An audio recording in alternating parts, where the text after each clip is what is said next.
Hey guys, hope you are doing very well. This is Bhanu Pratap Singh on Freedom Smart 9 signing off। दोस्तों आशा करता हूँ आप सब लोग बहुत अच्छे होंगे। मैं भानु प्रताप सिंह आपके अपने चैनल फ्रीडम स्मार्ट 9 पर बहुत बहुत हार्दिक स्वागत करता हूँ।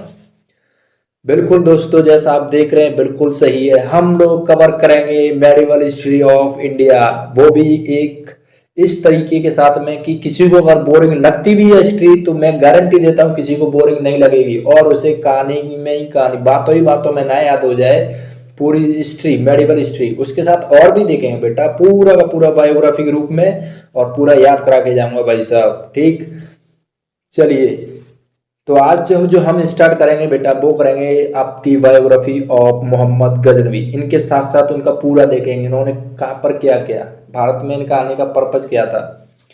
और भाई सभी से भाई एक ही विनती है, अपना चैनल आपका ही है, जिन्होंने अभी तक सब्सक्राइब नहीं किया है वो प्लीज़ सब्सक्राइब करो और बेल आइकन को भी दबा दो, जिससे जब भी वीडियो आएगी आपको सबसे पहले पता चलेगा भाई। बिल्कुल,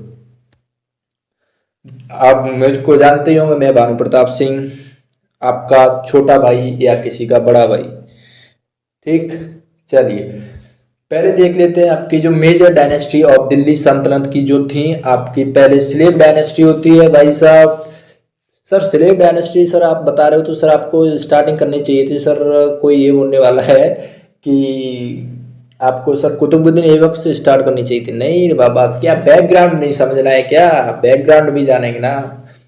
फिर देखेंगे कि उनके बाद स्लेव डायनेस्टी आपकी 1206 टू 1290 से चली, यहाँ तक इनका समय कर रहा। उसके बाद आप देखेंगे खिलजी डायनेस्टी 1290 से 1320 के बीच में चली। फिर देखेंगे भाई साहब तुगलक डायनेस्टी यानी कि तुगलक वंश आपका 1320 से 1412। उसके बाद देखेंगे सैयद डायनेस्टी 1414 टू 1450। ठीक, लास्ट देखेंगे हम लोधी डायनेस्टी 1451 टू 15। भाई पानीपत का युद्ध हुआ था ना, याद है ना सभी को, 1526 में। और यहाँ से क्या हुआ था भाई साहब, मुगल्स की एंट्री होती है 1526 में, अकबर के साथ में युद्ध हुआ था भाई साहब। पानीपत का कौन सा युद्ध था, कमेंट सेक्शन में लिखो फटाफट। और क्या उसमें अकबर ने हिस्सा लिया था या नहीं, और अगर नहीं लिया तो अकबर की तरफ से किसने हिस्सा लिया वो भी लिखना है। और उस महावीर का भी नाम लिखना जिन्होंने पानीपत के युद्ध में अकबर के विरुद्ध लड़ाई की थी। ठीक, चलिए स्टार्ट करते हैं हम अपनी मोहम्मद गजनवी। तो दोस्तों हुआ कैसा था कि पहले अरबों को की मतलब सभी को ये डर था कि भारत में जो पूरा राजपूत रहता है भाई सब, अब राजपूतों का नाम सुनते ही उस समय आदमियों की सांसें बंद हो जाती थी कि भारत में राजपूत है भाई, इनको हराना नामुमकिन है। ये एक मिथ सा बैठ गया था उनके अंदर कि राजपूतों को हराना नामुमकिन है। मोहम्मद गौरी आता है, कहते हैं कि चलो हम भी एक बार ट्राई करेंगे, है ना। तो उन्होंने ट्राई किया, लेकिन उससे पहले हम देख लेते हैं कि अरबों ने एक्चुअली में क्या किया था, है ना। तो उसका पूरा का पूरा एक देख लेते हैं। अरबों ने सबसे पहले जो आक्रमण किया था भाई साहब वो आपका 636 में किया था। आप लोग मेरे साथ में चाहें तो यहाँ पे लिख भी सकते हैं जो आपका पूरा पहले जो आक्रमण किया था 600, excuse me sorry, okay, colour change कर लेते हैं दोस्तों। ठीक है, बिल्कुल बिल्कुल सर करिए, हो गया सर। जो पूरा था भाई साहब वो 636 में पूरा आपका आक्रमण किया था उन्होंने पहला। और ये कहाँ पे हुआ था कि मुंबई के निकट जो थाना एक थाना है उसे जीतने के लिए किया था, लेकिन हुआ क्या कि वो उसे नहीं जीत पाए।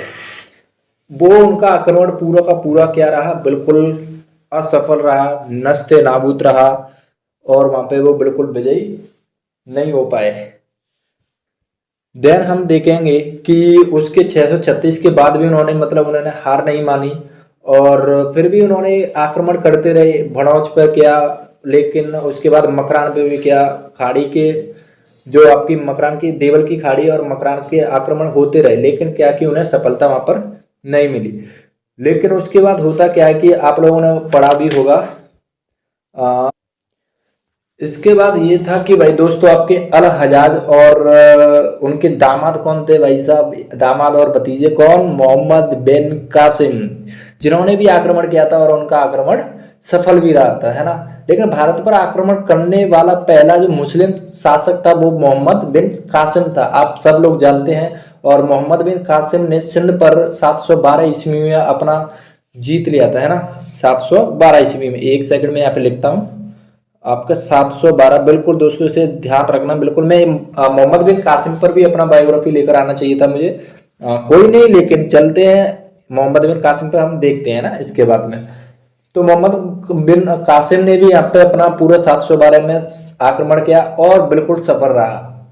यहाँ से क्या होता है कि भाई साहब जो अरबों ने सिंध पर विजय की जानकारी के लिए उन्होंने कहाँ से जो मतलब पूरा हमें जानकारी मिलता है कि अरबों ने यहाँ पर सिंध पर विजय प्राप्त की थी, तो वो मिली थी हमें कहाँ से, चचनामा से। कहाँ से बेटा, चचनामा से। ये भाई लिखते जाना आप लोग मेरे साथ में, ठीक है। तो चलो भाई, उन्हें चचनामा से पूरा मिलता है। उसके बाद क्या सर, उसके बाद ये था कि उन्होंने फिर जो सिंध पर आक्रमण करने का जो आदेश अरबों में दिया था वो पूरा पूरा अल हजाज का ही पूरा हाथ था उसमें। और सिंध के आक्रमण के समय वहाँ का जो शासक था भाई साहब वो जब शासक मतलब आक्रमण हुआ था आपका, तो वहाँ का जो शासक था यानी कि वहाँ का जो राजा था वो कौन था भाई साहब, दाहिर। कौन था भाई, दाहिर राजा था। और जो दाहिर के पिता का नाम था वो आपका बिल्कुल सही भाई, जो पापा पापा का नाम कोई नहीं पूछा, लेकिन आप लोग अपनी जानकारी लिख सकते हो, चच था उनके पापा पिताजी का नाम। और जो अरबों का आक्रमणकारी जो बूलन दर्रे के रास्ते से होकर आए थे, जो कि उन्होंने आक्रमण किया था, पूरा का पूरा वो एक बूलन दर्रा है, वहां से होकर आए थे भारत में और उन्होंने एंट्री मारी। और यहाँ से क्या होता है कि उन्होंने पूरा का पूरा मतलब सफल आक्रमण किया, ये बिल्कुल सफल था उनका, है ना। फिर इसके बाद होता है क्या है कि भाई अब अरबों ने एक दिरहम नाम का सिक्का भी अपना लॉन्च कर दिया था भाई साहब, क्या बात है, क्योंकि उन्होंने भाई साहब सिंध पर जो सिंध है आपका वो जो जीत लिया था ना भाई इन्होंने, इसीलिए उन्होंने सिंध की, आप लोगों से पूछा जा सकता है कि अगर सिंध की विजय के उपलक्ष्य में उन्होंने कौन सा सिक्का चलाया था, किन्होंने, अरबों ने। तो आप लोग बताओगे कि सर उन्होंने दिरहम नाम का सिक्का, दिरहम नाम का सिक्का चलाया था, है ना। चलो अब आते हैं भाई साहब अपने जिसकी हम बायोग्राफी की बात कर रहे हैं, ये तो था उसका पूरा का पूरा बैकग्राउंड, ठीक है। अब इनके बारे में हम पूरा समझते हैं कि मोहम्मद गजनवी के बारे में। चलो तो दोस्तों स्टार्ट करते हैं अपना, चलिए। तो मोहम्मद गौरी जो, सॉरी गौरी बोल रहा हूँ, मोहम्मद गजनवी जो था भाई, उनके जो पिता थे वो अल्फतगीन थे, है ना। और सॉरी पिता बोल रहा हूँ मैं, I am sorry, very very sorry for that. जो आपका पूरा का पूरा जो गजनवी साम्राज्य था उसकी जो स्थापना पूरी मतलब जिनका पूरा स्थापना की थी उन्होंने की थी, उनका नाम क्या था भाई साहब, अल्पतगीन। क्या था बेटा, अल्पतगीन, अल्पतगीन। आप लोग लिखो भाई साहब, साथ ही साथ लिखते जाओ ना। अल्पतगीन ने की, जो कि एक तुर्क सरदार थे। और जो सुबतगीन था वो अल्पतगीन का, यानी कि मोहम्मद गजनवी के पिताजी अल्पतगीन के गुलाम और दामाद दोनों ही थे। यानी कि क्या बात है ना, उनका अलग ही चर्चा रहती है भाई साहब, गुलामों के साथ ही अपनी बेटी की शादी कर दी, क्या बात है ना भाई साहब। हो गया प्यार मोहब्बत की बात है। अभी तो आज ये भाई साहब का वैलेंटाइन डे भी है ना।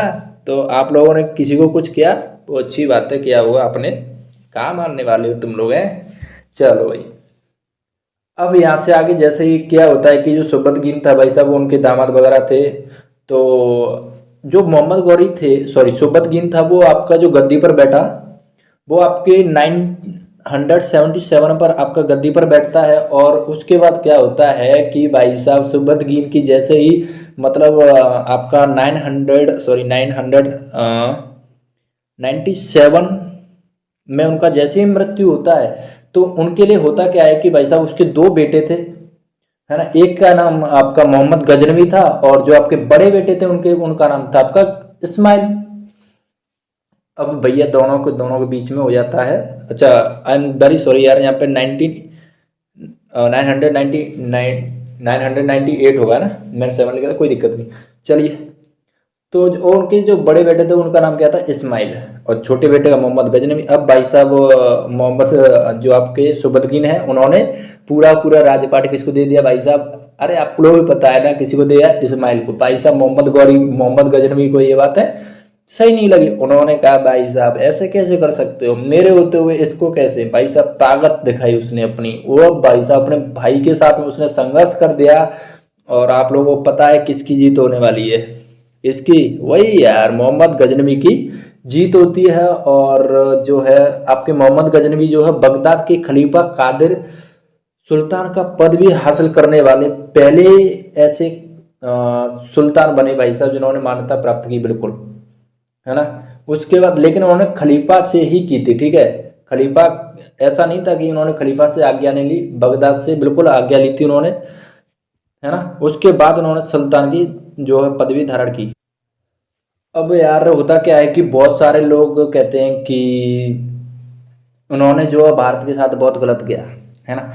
चलो, तो बिल्कुल यार ये जो हिंदुओं के लिए था भाई साहब, हिंदुओं के लिए तो बिल्कुल ये कट्टर था भाई साहब, बिल्कुल कट्टर था। और जो ये था भाई वो बिल्कुल मुस्लिमों में के आपको पता है कि दो फैक्ट्स होते हैं आपके, एक सुन्नी होते हैं और एक शिया होते हैं। जो आपका मोहम्मद गजनवी था भाई साहब वो सुन्नी था, और इसने भाई साहब भारत पर 17 बार रेड की थी भाई साहब, भारत पर 17 बार रेड की थी। और भाई साहब मथुरा के तो मतलब क्या ही कहने यार, मथुरा में 1000 मंदिरों को उसने तोड़वा के रख दिया था। और उसी के साथ साथ कितने में की थी भाई साहब, 1018 में। और जो है कन्नौज में भी उसी के साथ में की, सोमनाथ को तो आपको पता ही है भाई साहब कितनी बुरी तरीके से। और उसने जो हिंदुओं के साथ में जो किया ना भाई साहब, 50,000 हिंदुओं के साथ में इसने कत्लेआम मचा रखा था भाई साहब, है ना। लेकिन ये क्या देख रहे हैं कि हम अपनी तरफ से देख रहे हैं, इसीलिए हम लोग बोल रहे हैं कि काफ़ी ज़्यादा बेकार था। लेकिन अगर हम यही देखें कि यही अगर इंडिया की तरफ से होता और यही चीज़ ये किसी और के साथ करता, तो हम क्या करते भाई साहब, अपने हीरो मानते से, है ना।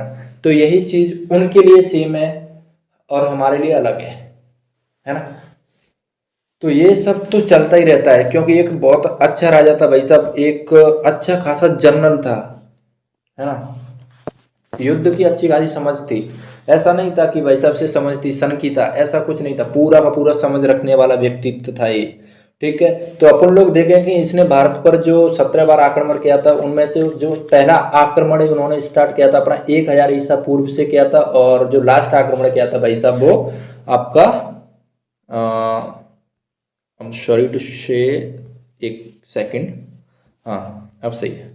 जो उन्होंने पहला आक्रमण किया भाई साहब वो आपका 1000 ईस्वी से आपका जो नॉर्थ ईस्ट है ना, वहाँ पे किया था, और उसने उसे जीत लिया था भाई। अब भारत पर ये सबसे पहले ये सुन देख लो कि भारत पर इसका आक्रमण करने का मकसद क्या था। मकसद ये था सिर्फ, और क्योंकि सभी को पता था कि भारत उस समय सोने की चिड़िया है। सोने की चिड़िया क्या है यार, उस समय भारत में हीरे की चिड़िया कहा जाता था भाई साहब भारत को, है ना। भारत में हर चीज, क्राफ्टेड इंडस्ट्रीज, सब कुछ वेल सेटल्ड था भाई। और दूसरा कारण इसे लूटना था इसका, और दूसरा कारण ये था कि इसे पूरा का पूरा जो आपको जैसे उन्हें पूरा पूरा मुस्लिम जाति का पूरा प्रचार करना था, है ना। ये उसके दो मेन रीजन थे, बाकी ऐसा कुछ ज़्यादा इसका कोई मेन रीजन नहीं था। मुस्लिम जो भी जाति उसका पूरा प्रचार जोरों शोरों से करना था, है ना।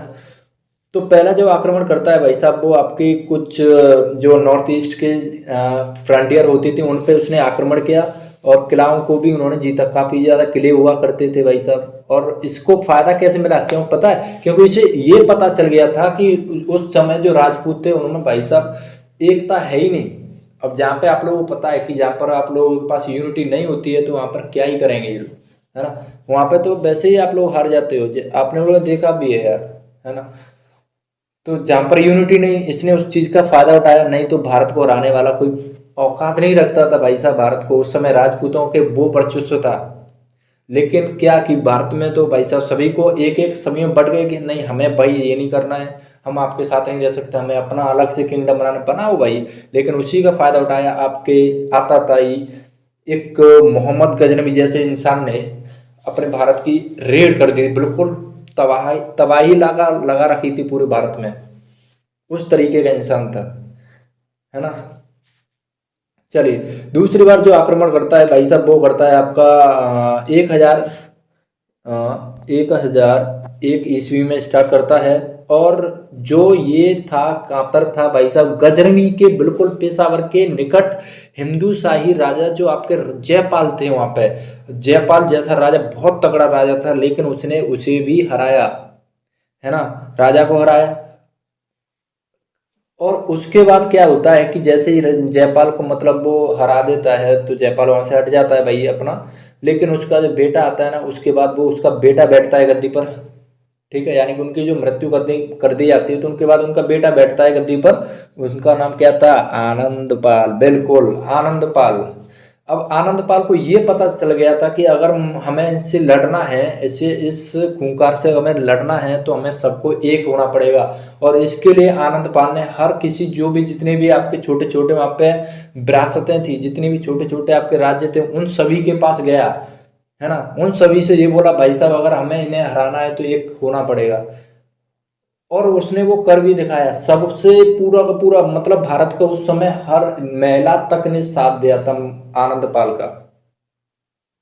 उन्होंने अपने मतलब सबसे बड़ी बात तो ये होती थी कि उस समय यार ये इन लोगों के आर्मी तक नहीं बनाते थे। ये लोग क्या करते थे कि भाई साहब अपना महल बनाने पे ध्यान दे रहे हैं। साउथ इंडिया में तो आप लोग देखिए भाई क्या गजब के मंदिर, गजब के यार आर्टिस्ट वगैरह सब कुछ है यार। मथुरा को तो मतलब आप लोग स्वर्ग कह सकते थे उस समय, अभी भी है, ऐसा नहीं है। ठीक है। और साउथ इंडिया को तो आप लोगों ने देखा ही होगा भाई साहब, क्या गजब की कलाकारी है उधर के मंदिरों को देखने के मन ही यार खुश हो जाता है ना। तो हम लोगों ने उस चीज़ पर ध्यान दिया था। हम लोगों ने कभी इस पे ध्यान ही नहीं दिया कि हमें अपनी आर्मी भी बनानी है। यही हमारी सबसे बड़ी भूल थी। ठीक है, लेकिन चलो जो भी होता है, कहते हैं कि सही के लिए होता है। लेकिन उसी युद्ध में जब वो एक कर रहे थे सभी को, तो औरतों तो ने साथ दिया था। और सेना की मतलब जो पूरा का पूरा मेंटेनेंस रखने के लिए उसने खाना राशन वगैरह के लिए महिलाओं ने अपने जेवर तक दे दिए थे कि आप जाइए कैसे भी करके इससे बाहर निकालिए, इस खूंखार को बाहर निकालिए, क्योंकि उसने बहुत ज़्यादा तबाही मचा रखी थी भारत में उस समय यार, है ना। तो भारत के जितने भी मतलब प्रशासन से सभी राजपूत एक हो जाते हैं। लेकिन अब यार होता क्या है कि युद्ध होता है, और युद्ध में ये होता है कि हम ये कह सकते हैं कि बिल्कुल जीतने ही वाले थे, लेकिन उस एक हाथी की मिस्टेक की वजह से क्या होता है कि हम लोग हार जाते हैं। वही जो मैंने बताया कि हम लोगों ने कभी अपनी आर्मी पर ध्यान दिया ही नहीं कि हमें अपनी आर्मी बनानी है या नहीं बनानी है।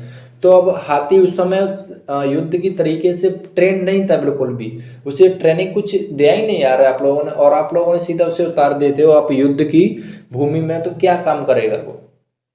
उसके एक तीर लगता है पैर में आकर, वो पीछे जिस पर राजा बैठा हुआ था आनंदपाल, एक तीर पैर में आके लगता है हाथी के, और जो आपका हाथी है पीछे की तरफ भगने लगता है। अब सभी में ये रूमर फैला दिया कि राजा भाग गया, राजा भाग गया।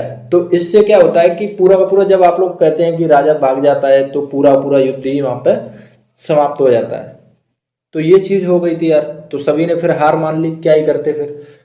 चलिए कोई नहीं, फिर आगे देखते हैं भाई आगे क्या होता है ना। उसके बाद होता ये है, सॉरी पीडीएफ चेंज करते हैं, कोई दिक्कत नहीं, चल। उसके बाद क्या होता है भाई साहब, नेक्स्ट करता है भाई साहब वो आपके जो 1006 में आपके मुल्तान पर पूरा विजय हासिल करता है।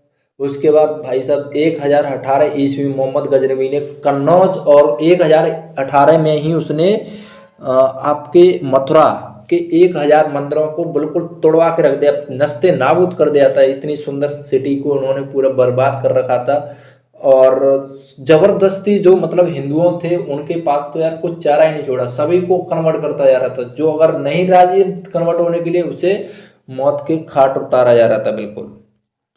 या तो अपना धर्म चेंज करो, अपना धर्म बदलो, नहीं तो फिर मरने के लिए तैयार रहो। ये सब कर रखा था उसने। फिर आगे ये होता है कि भाई साहब जैसे ही मोहम्मद गजनवी ने यमीन उद्दौला और यमीन उल मिसवा की ये सब जीतता है, तो उसके बाद ये जो पदवी आपकी यमीन उद्दौला और आपकी यमीन उल मिसबा इसकी पदवी धारण करता है, यानी कि उपाधि धारण कर लेते हैं भाई साहब, है ना। बहुत अच्छा काम किया है भाई, हमारे लिए तो बहुत बुराई था, उनके लिए बहुत ज़्यादा बढ़िया ही था वो, है। जब हम लोग जीतते हैं, मान लेते हैं हम किसी पाकिस्तानी आर्मी को जब भी हराते हैं 1999 में जब हमने कारगिल वॉर जीता था तो हमने खुशियाँ मनाई थी, सेम चीज़ वही भी मना रहे थे, है ना। तो ये सब चलता रहता है यार, है ना। चल दूसरी चीज, जैसे ही मतलब 2025 में सबसे बड़ा पूछा भाई, देखो एग्जाम में सबसे ज्यादा पूछा जाता है वो यही पूछा जाता है, 2025 में सोमनाथ में आक्रमण कब किया था आपने और किस राजा ने किया था, कौन से सन में किया था, ये चीज पूछा जाता है। तो होता क्या है कि अब 2025 में जैसे ही वो आक्रमण करता है भाई साहब, तो पूरा का पूरा जो सोमनाथ मंदिर था ना, पूरा का पूरा नस्ते नाबूद कर दिया था। जो वहाँ पे शिवलिंग था उसकी मूर्ति के टुकड़े टुकड़े कर कर उनके अपने पैरों में रौंद रांध के जो भी है, और उनके पत्थरों से जो भी उनका मतलब मलबा निकला था वहाँ से, उस मलबे को वहाँ की ईंटों को ले जाकर आपकी मस्जिद की सीढ़ियों में लगवा दी थी उसने। सोचिए कितना ज़्यादा क्रूर रहा था उसका, कितना इनटॉलरेंट राजा था हिंदुओं के खिलाफ, हिंदुओं के खिलाफ ही नहीं, पूरा जो शिया वाले मुस्लिम थे उनके खिलाफ भी उसने बिल्कुल बिल्कुल इंटॉलरेंट था बिल्कुल। कोई भी उन्होंने दया नाम की कोई चीज़ तक नहीं थी इसके अंदर, ये था इसका। और फिर वही चीज़ होती है कि जैसा आप लोग करोगे वैसा ही भरोगे। और उससे पहले एक और हुआ था कि आपके जो चंदेलों ने भी उसे 2018 में मतलब इसकी बहुत ही ज़्यादा हालत ख़राब कर रखी थी, लेकिन फिर भी वहाँ से वो मोहम्मद गजनवी की ही विजय होती है आखिरकार में। और जब 1027 में जब उसका वो आखिरी आक्रमण होता है ना। एक मिनट, इससे थोड़ा हटा दें, बिल्कुल हट जाता।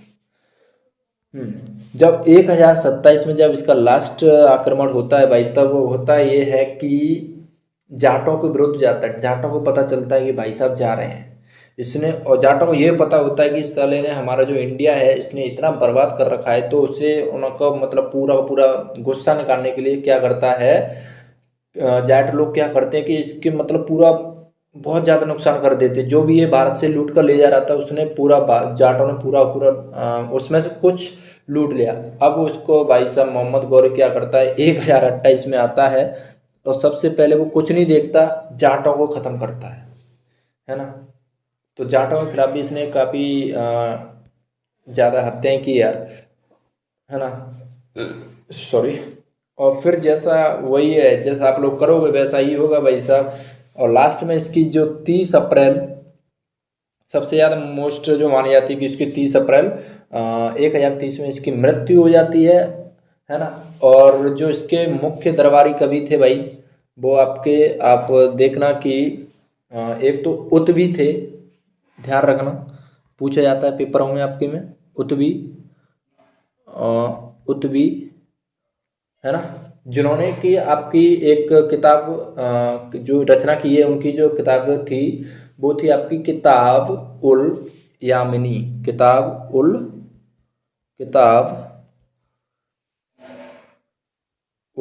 यामिनी, है ना। आप लोग लिख लेना, मैं बोल रहा हूँ ना, किताब उल यामिनी, है ना। और भी इनके राजा रहे, दरबार में और भी कवि रहे थे, जैसे कि बहुत ज़्यादा फेमस आपके फिरदौसी जिन्होंने शाहनामा लिखी, और अल बरूनी जैसे महाविद्वान रहे, जिनकी किताब कौन सी है भाई, किताब उल हिंद, या फिर जिसे हम लोग किताब तहकीक हिंद भी बोलते हैं, है ना। तो अल बरूनी जैसे भी इनके, तो आप हम लोग ये नहीं कह सकते कि जब इतने बुद्धिमान लोग इनके यहाँ पर दरबार में रहते थे, कभी रहते थे, तो सन की टाइप का तो बिल्कुल भी नहीं हुआ ये, है ना। काफ़ी ज़्यादा समझदार था, सब कुछ समझता था, लेकिन राजा है भाई साहब, जब तक काम करेंगे नहीं, राजा हो तो काम यही होता था भाई साहब, हमें तो जीतना है कैसे भी है। चलिए आगे देखते हैं। आगे कि भाई साहब जो मोहम्मद गौरी ने एक गजनवी में विश्वविद्यालय की स्थापना भी की, इसीलिए तो बोलते हैं ना हम लोग, जैसे एक सेकंड इससे हटा, सॉरी,